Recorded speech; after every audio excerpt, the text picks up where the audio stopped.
Au revoir.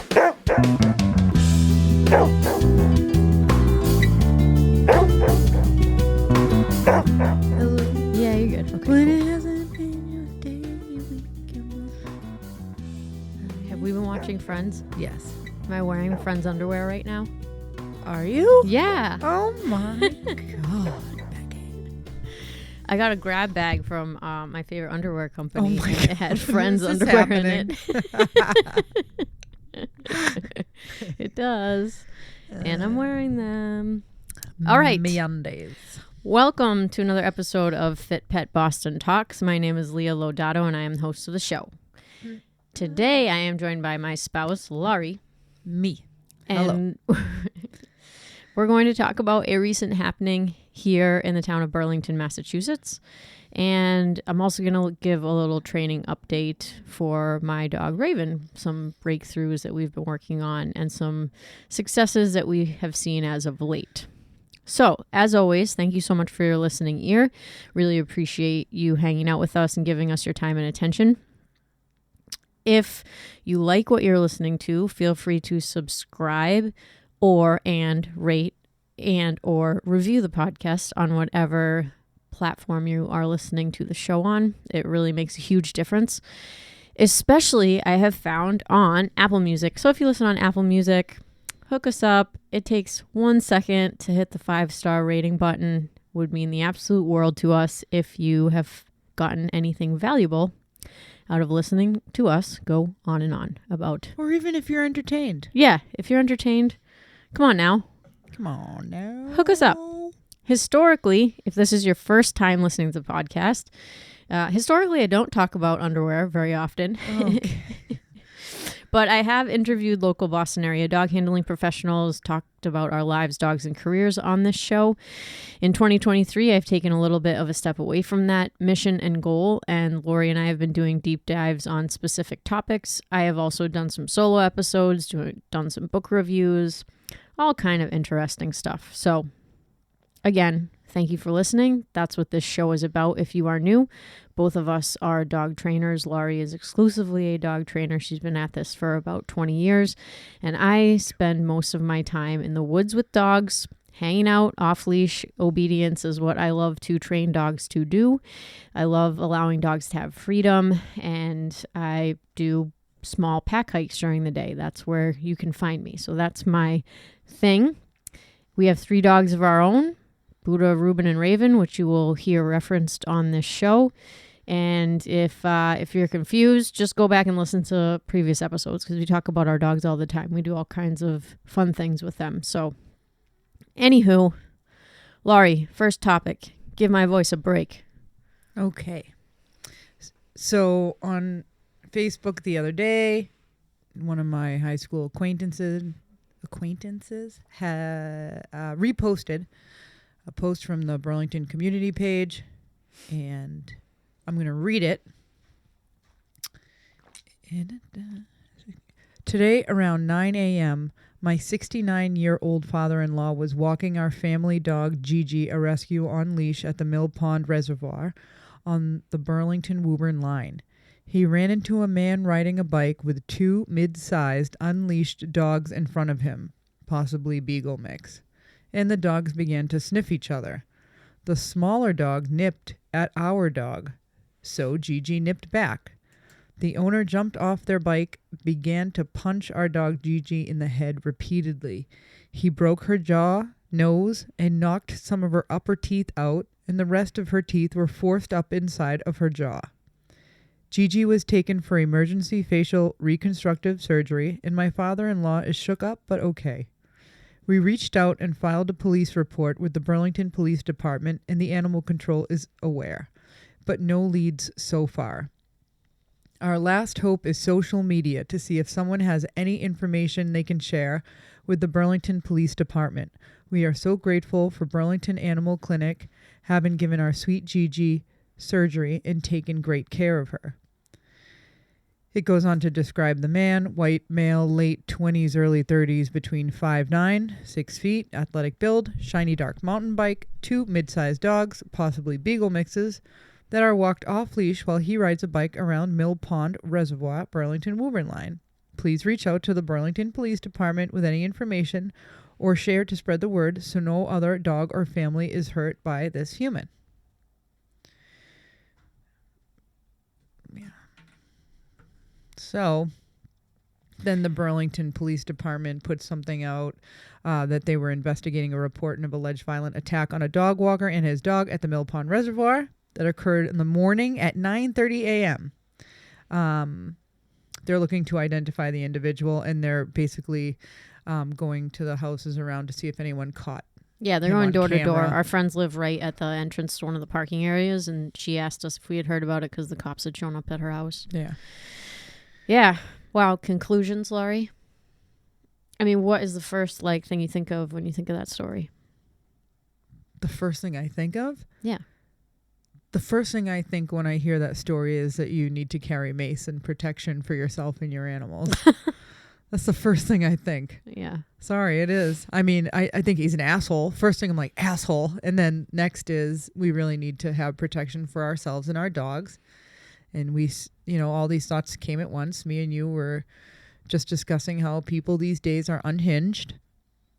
And it just takes one thing, and from this story, from this side of the story, it seems as though that man, the man on the bike who hurt the dog, his dogs went up to the other dog first. Yeah. Did it say that dog was on a leash? It did not say that dog was on a leash. Oh. I wouldn't be surprised. I mean, people let their dogs off the leash there. It's just It's kind of like a big dog park, to tell you the truth. There are tons of dogs. It's a relatively small pond. So it's, I think, like a mile around. So it's accessible. If you get into something that's like... on leash. Yeah, okay. So walking our family dog on leash. Yeah, this story is just freaking awful. I mean, it's like people are just so unhinged and just unpredictable. And my first reaction when I heard the story was, I have to be even more vigilant about staying away from people when I am in public. For example, if there was no interaction between this man's dog and Gigi, would there have been a problem like this? No. Probably not. And does that mean that it's Gigi's fault? No, absolutely not. That's not what I'm saying. Leash. Yeah, is it the guy's fault? No, absolutely not. It is not the guy's fault. There's a dog that's on a leash. There's dogs that are off of the leash. Do we know how much of a response Gigi had to the beagles running up to her? No, and she's a pit bull. There's no excuse for these behaviors. And she's an old dog, but she's an old dog. You could tell by the pictures, she's an older pit bull. I didn't see that. But it's even though I don't know all the details of the story, there's a dog that's on a leash, 2 dogs are off the leash, and somebody gets off of their bike and literally the pictures online of this dog's face, her entire face was beaten in. That's so different than choking a dog off of a bite. If a dog is biting, and holding on and you want to get that dog off or get that dog away, you choke the dogs are restrained. There's no reason to continue fighting with the animal, right? The fight is over. That's it. I mean, to me, beating a dog is never the answer, because if a dog is latched on to another dog or a person or something, the only way to get them off is to choke them, right? With a leash or a piece of clothing or a chokehold or something like that. There's just no reason to violently beat an animal. It's completely unacceptable. And again, my gut instinct was just holy shit, I really need to be very, very diligent about staying away from people. And just, I know that dogs run up on us. It happens all the time. But I need to control my controllables as much as humanly possible to make sure that I'm not in any way aggravating the situation. Because I even put on my social media the other day, there's a dog where we walk, and he is a golden retriever, and he's very friendly, but he's always far away from his handler, and he runs up with my dogs and wants to play with my dogs. And there's really nothing I can do about it. I can call my dogs to me, but if I add more conflict to the situation by trying to get physical with the dog or whatever, it's not going to help the situation. And the dog's owner is a man that's like my age, like mid 30s. Like, I'm not going to get into an argument with somebody like that in the middle of the woods. Like, it's so dangerous for me as an individual to pick that battle. And a story like this just makes me think that it just confirms that belief even more, because I'm like, holy cow, if I was in that situation and that person turned around and started beating me that way and not the dog, I'd be in deep trouble, and like, I think most of us would be, to be honest with you. So yeah, like, I don't know. That was a tough thing to like read and try to make heads or tails of, I guess. It's just the same thing. It makes you not want to go to the woods. It makes you not want to go on trails because you don't know where you're going to run into. He had 2 off-leash dogs that ran up on his dog. If it was me and Buddha, what would happen? I don't really want to think about it. Would he have had the same reaction with a bigger dog? I mean, Buddha doesn't start things, but he's willing to engage if given the opportunity. Even if he was by my side, I mean, I'm still dealing with 2 dogs up in his face. I don't want to deal with that. And to be honest with you, I probably would have went at his dogs, before they could even get to my dog, because that's usually my instinct, so that I can keep a fight from happening, because I compete with Buddha all the time, and I'm worried about, dog reactivity or dog aggression. And, Rottweilers tend to hate stupid, happy, crazy activity. And so 2 stupid, happy, crazy activity come running at me, I'm going to try to stop it.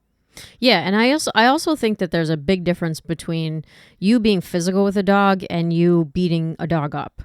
For example, I would try to block the dog. Yes. So like the first time that's what I mean. The first time I saw defensive handling, it was with Lori. So we had Ripa, and she was a Rottweiler, and we were in the woods, and this guy has a husky. I haven't seen the dog in forever, so who knows? I mean, this was like 6 years ago now, but like, we're in the woods, and Laurie sees the husky. The husky like runs up on us. She just like holds Ripa's head and starts like mule kicking, like the air. Like the dog wasn't even around, but Laurie like couldn't really see the dog, but she just wanted the dog to get away from us. Like that was the defensive handling. Like, this is like, I'm making space between my dog and your dog, and if the dog does come near, like the dog is going to get deflected. But there's like a big difference between using your arm to like swat a dog away from something and beating a dog up. And I think that that's where I don't want people to think that they can't advocate for their dog if their dog is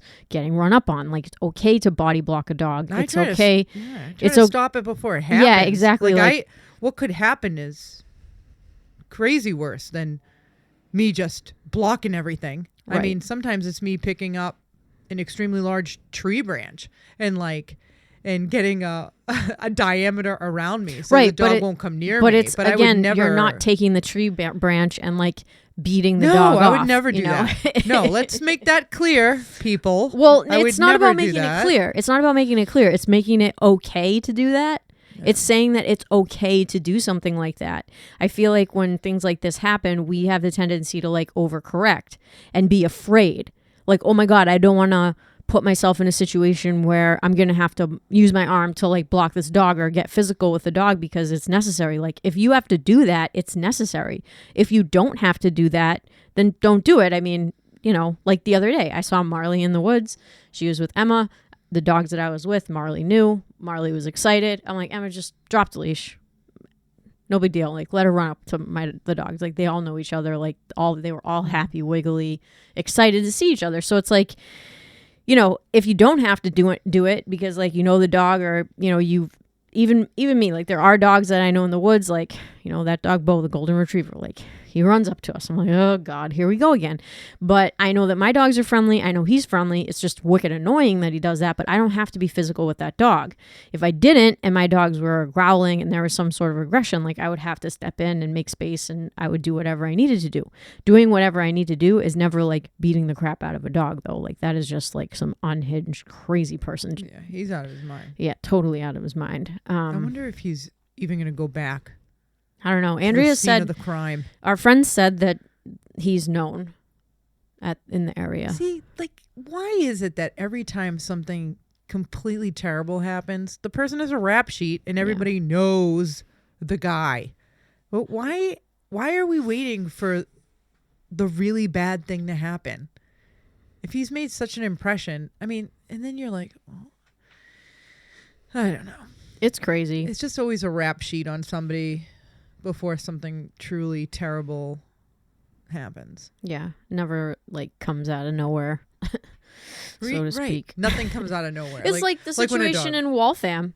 Yeah. Like yesterday, a Waltham police officer and a National Grid employee died because an unhinged driver ran his car into them. And then we were watching the news tonight because I wanted to see if they were reporting. The whole news hour was reporting on it, and it's like Channel 5 News dug up all this stuff on this dude. He has a rap sheet a mile long of taking his car and assaulting people.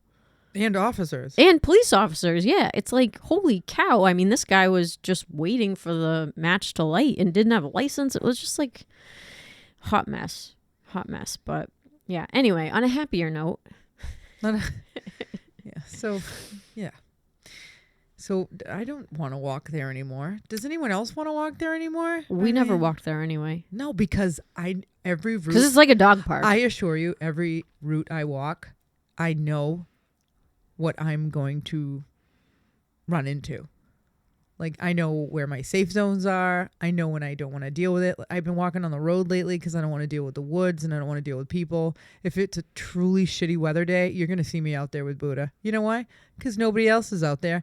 And I don't have to worry about any of these, uncontrollable animals coming up on me because I just can't deal with it. I mean. And the other thing is I know for a fact that people do not respect the gravity of off-leash dogs interacting with one another. They don't respect how that can very quickly turn south.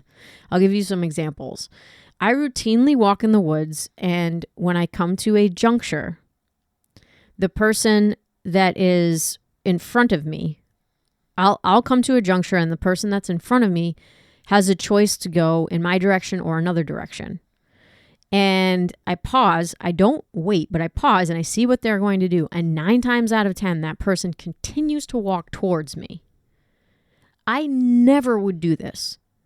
And you can make the argument, well, okay, but maybe they need to get back to their car. It doesn't matter. We're not hiking up Mount Monadnock here, people. We're in the woods. It's in urban woods, okay? You walk around. You can find another way back to your car. Even if you turn the other way and walk 50 to 100 feet and then turn around to get back to the direction you wanted to go because that person, we are not doing enough to avoid one another when we're in the woods. The other day there was like 4 trail crossings.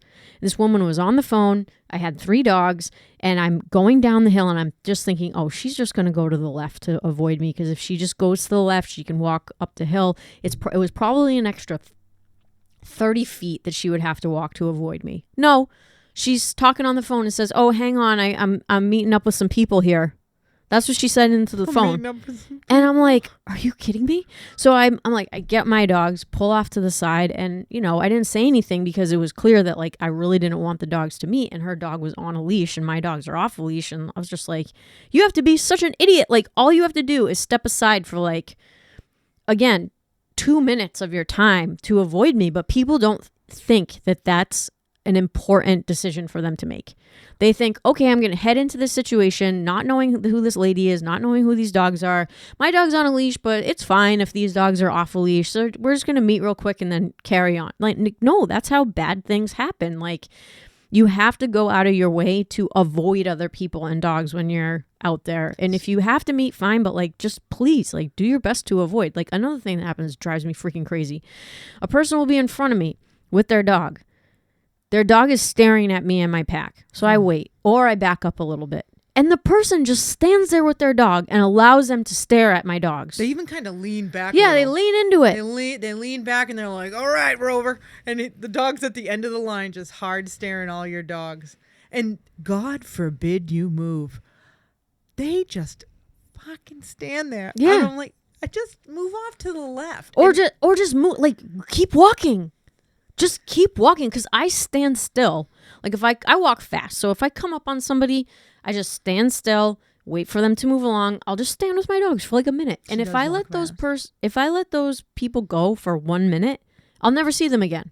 Like a minute in woods time is forever because it's windy, whatever. Like, but if you're just standing there with your dog, not moving to the side and letting your dog stare at my dogs, I mean, I can't understand in what world that would be a productive thing for you to do when you're alone in the woods with your dog. Well, why would you do what that? if you're a wingnut too? Here comes this chick walking along with 4 dogs, maybe 5.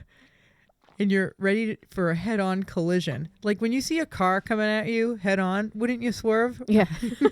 So why does a dog person think this could be a dicey situation and a regular pet parent's like, giddy up? Why are they feeling that way? Or clearly if their dog is, they're leaning back, bracing themselves, and the dog's at the end of the line, just ready to rock, why aren't we moving? Does the dog parent think this is probably going to go well? Do they want to have a conversation with the other person? Do they want their dog to meet the other dogs? I have no idea because I'm so removed from that type of mentality. I don't know. Like, it's almost as if they want the dogs to meet.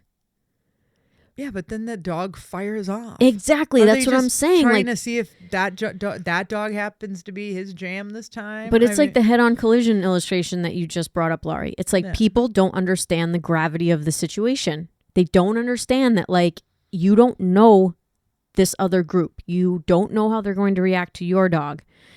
That you don't know what that person is going to be like. And there's not enough of an effort to avoid or just say, I'm just going to walk up ahead or I'm going to hang out here while you go by. Like, no communication. When it's another dog walker, I have a fine time communicating. It's much more clear. It's easy. There are a lot of responsible dog walkers out there, I have to say. There are some irresponsible ones too, not going to lie. But I would say for the most part, there's a general understanding that meeting is not good and there is healthy communication from what I've seen on the trails.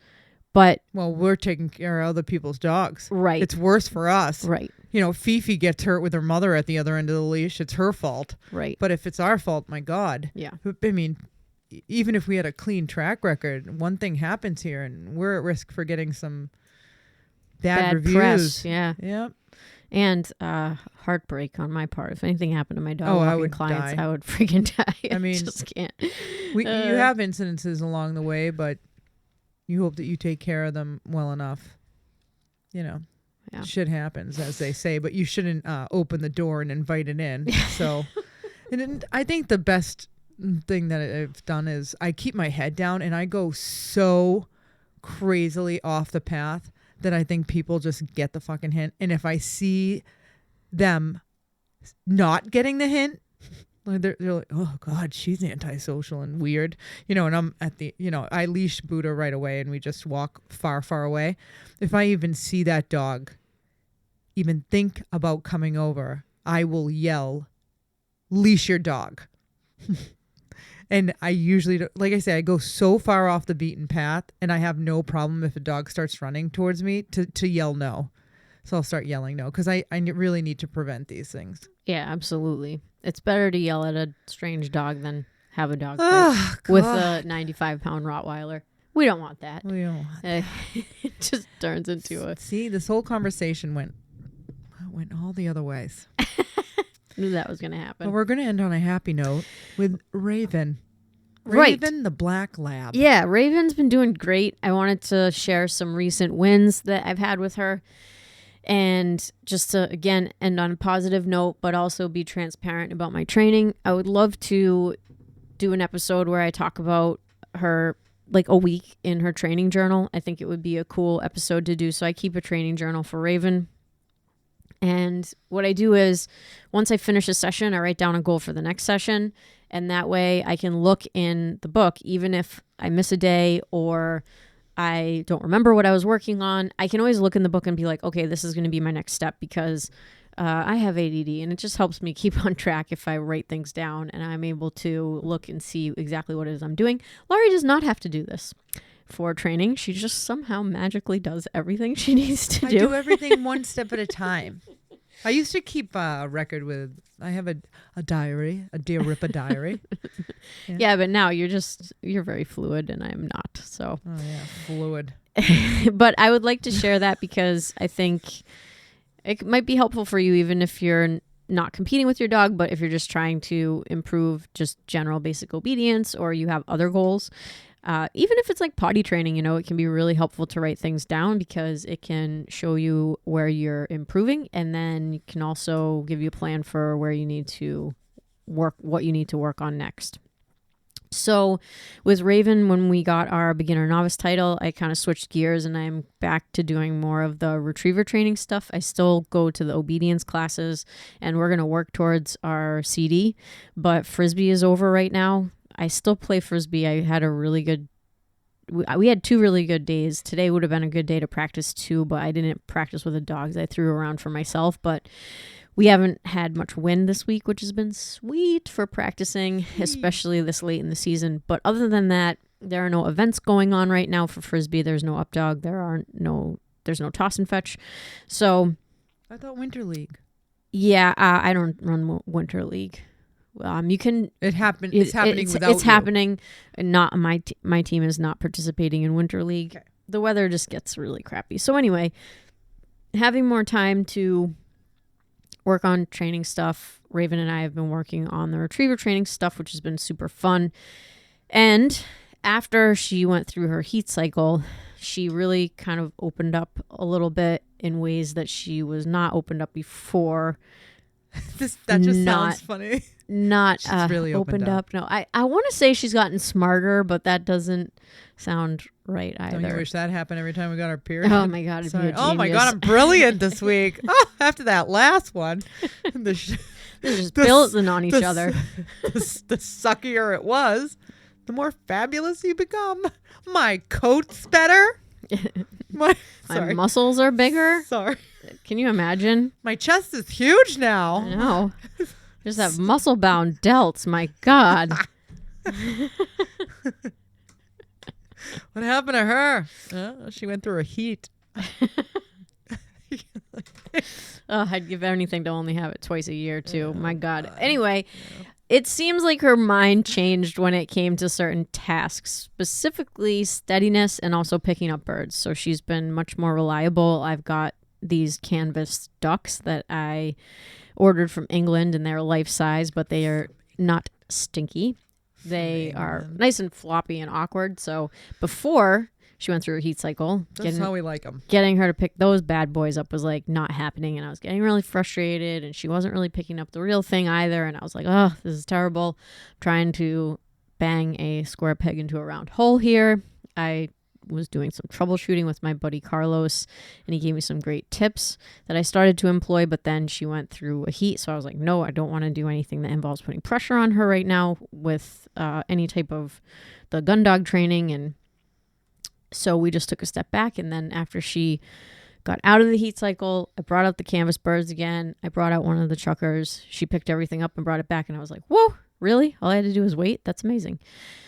So the other thing that's been a little bit better is her steadiness. So we did some fetch training. So again, that's not something I did when she was in heat, but I brought her back out onto the table, worked her a little bit, and I brought her out to the field. We worked in a little bit in our backyard, and then I brought her out to the field, and I saw some really good improvement. So the thing that I've been using to help me out with that, and what I mean by steadiness is when the dog is coming in, when they make the retrieve, you want them to kind of like nice and steadily return to heel position and sit nicely with the thing in their mouth and just look lovingly into your eyes. And then you reach down very calmly and say drop, and the dog drops what's in their mouth. And Raven likes to come in like her pants are on fire. She will come into heel position because she knows how to do that, and she hand delivers, but sometimes it's a little bit, she's got the chomps sometimes, and sometimes it's just a little bit inconsistent. And that has improved a lot since she went through her heat cycle. Is it perfect? No, but it's gotten a lot better, so I'm super stoked about that. The other thing that we've been working on for the past 3 weeks is the whistle sit and the whistle recall. So when you're doing the gun dog training, and this is all brand new to me, so in order to communicate with the dog when they're far away, you recall them with the whistle, and the noise that I make is 3 whistle blasts. So it's like tweet, tweet, tweet. The dog comes in. Tweet, tweet. And then for the sit command is just tweet, and the dog is to sit. And she understands the whistle sit when she's next to me. We've been making progress with sitting a whistle sit out of like a down behavior and from stand behavior, but at a distance it was going really slow. And yesterday she finally was recalling to me, and then I could tweet and she would sit. And so we just had a breakthrough day. And as far as I'm concerned, it's just like one of those situations where you can't give up. You just have to keep writing down any little tiny positive thing that was happening in the training, and then kind of really cling to those positive points and know that they're going to build on top of each other, and eventually like the dog is going to get it. But it is difficult to practice something for 3 weeks straight and see very, very marginal gains. And then all of a sudden there's a light bulb that goes off and the dog does better, and you're like, okay. And so today when I came home, Lori was like, oh, Raven had a really busy day today. So I wanted to take her to the field and keep doing that kind of work. But I was like, you know what? Let me take Raven and Ruben on a hike. And so I took them on a hike, and I had the whistle with me. And every time I wanted the dogs to recall to me, I used the whistle to recall and reinforced with some food. So I still did whistle work, but changed the context.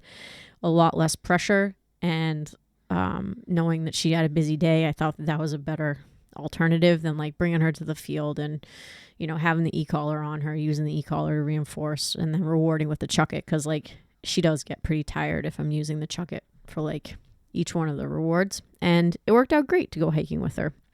But the big takeaway that I wanted to mention, sorry, I'm talking so much, Larry, but That's fine. I had submitted a couple of videos to the Retriever Roadmap group for criticism, because we do this thing called run reviews on Facebook where we can upload a video, and the fellow that leads the group, his name is Josh. He's super nice. Never met him, just going off of what I experience on social media.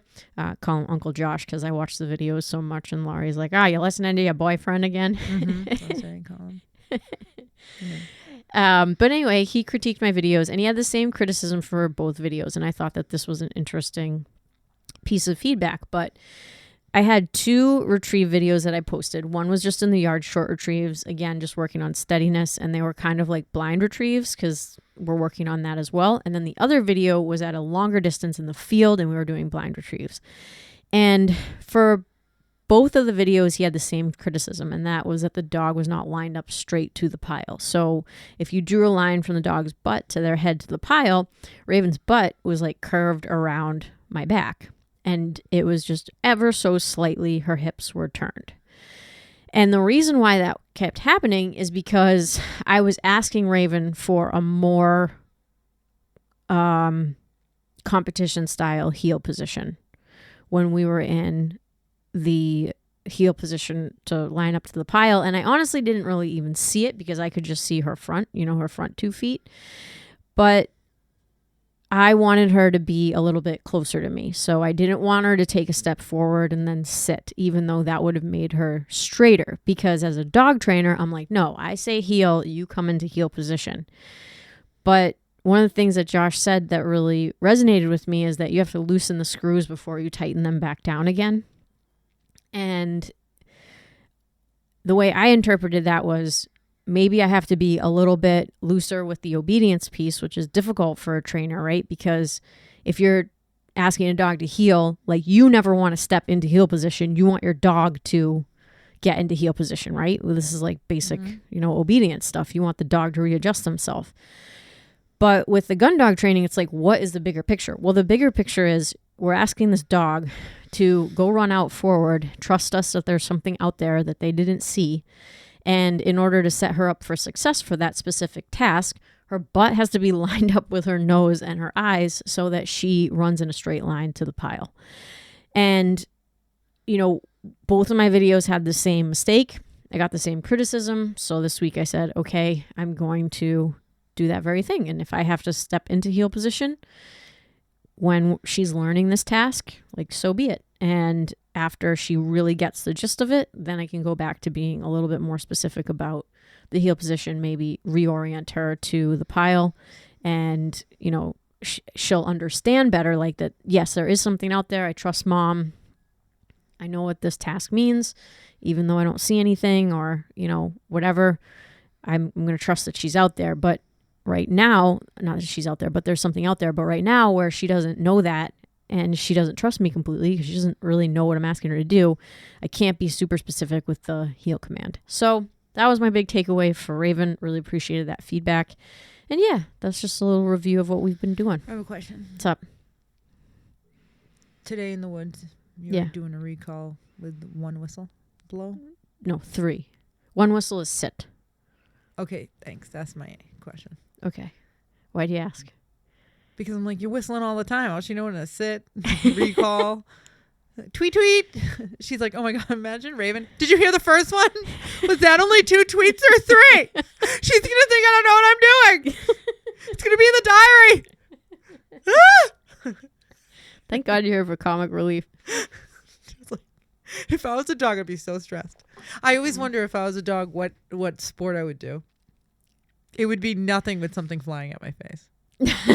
I would be an obedience dog. If they throw something, I'm going to let it hit me in the head. I would love it. I would do scent trials. That would be my jam. I could find drugs. It'll be fun. Uh-huh.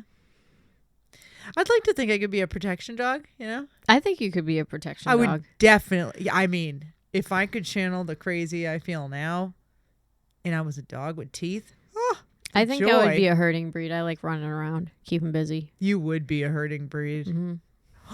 Would you be a border collie? Probably. Big pack of sheep. Flock of sheep. What do they call a lot of sheep? I think a flock. It's not a flock. I thought it was a flock of birds. Sheep? Hold on. I don't know. A lot of ships. Hold on. I'm looking it up. I know. I think it's a flock of sheep. Hold on to your friend's underwear. So, you know, like the watching their flocks by night, you know, that hymn or that verse in the Bible? A group of sheep. No, I don't know that verse in the Bible. That's half of my problem. My mother's so troubled. I don't know the Bible as well as you do. A group of sheep is called a flock. There we go. Cha-ching, slam dunk, one for Leah. A farmer's flock can range from 2 sheep to over 1,500. Thus concludes... What is happening? You have like a holiday bell? I do, because it's the holidays. That's my jingle bell. Okay, this concludes the episode about the crazy Burlington man at Mill Pond and about Raven's recent training adventures. Please stay tuned. We are going to do an episode next week, probably talking about some holiday tips for keeping your dog safe over the holidays, especially if you have a new dog and this is your first holiday season together. Okay, go. I already ended the podcast, so everybody's not listening. But they are. Flock is a popular term which applies to groups of animals, especially of sheep or goats, and companies of birds. Oh. That's it. Thank you. High five. Go me. All right, y'all. See you next time. Bye-bye.